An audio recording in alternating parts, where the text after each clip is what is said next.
Le fabuleux destin d'Augustin Lesage. Les férus d'art brut connaissent l'étonnant talent de cet ancien mineur du Pas-de-Calais, devenu un artiste presque malgré lui.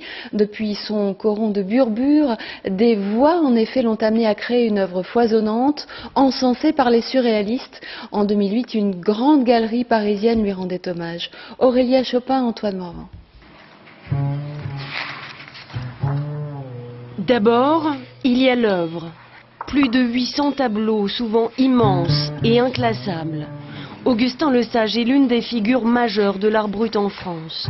Mais l'homme fut aussi une énigme. Un mineur de fond qui a vécu à Burbure jusqu'à sa mort en 1954. André l'a très bien connu. Ce tableau-là, je n'ai jamais voulu le vendre. Quand il avait 15 ou 16 ans, André allait souvent le regarder peindre chez lui. C'est d'ailleurs Augustin Lesage qui lui a donné le goût de la peinture.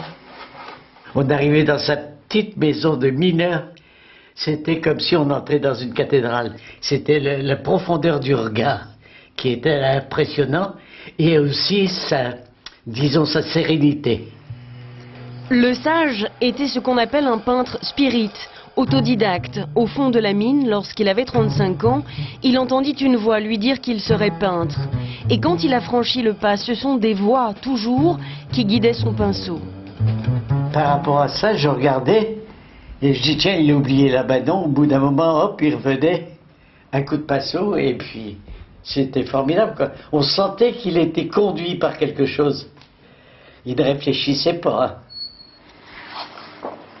Déjà, donc, on est un peu comme happé par le motif, par le mystère aussi des motifs, puisque quand on la voit de loin, elle a une forme en particulier, on a l'impression de voir des formes, puis quand on se rapproche, on voit d'autres formes.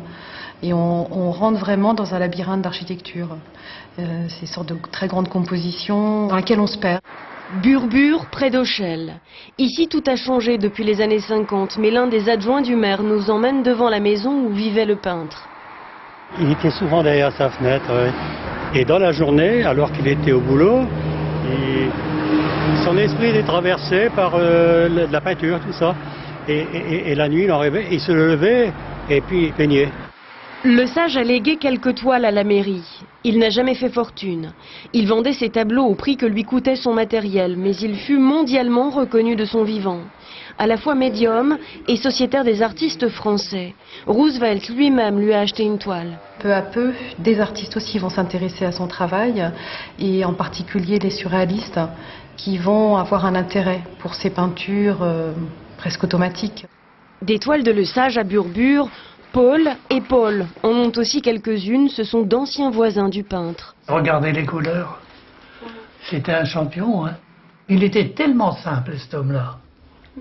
Hein, Paul? Oh, oui. C'était un homme très simple. À première vue, hein, parce que vous savez, c'est un monsieur qui connaissait un tas de monde.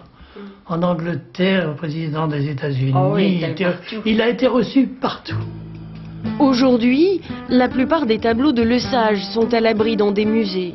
Ce peintre médium, inspiré, spontané, est mort à 78 ans. Une rue à Burbure porte son nom. Un nom dont l'étymologie déjà était toute une promesse. Augustin Lesage. Et place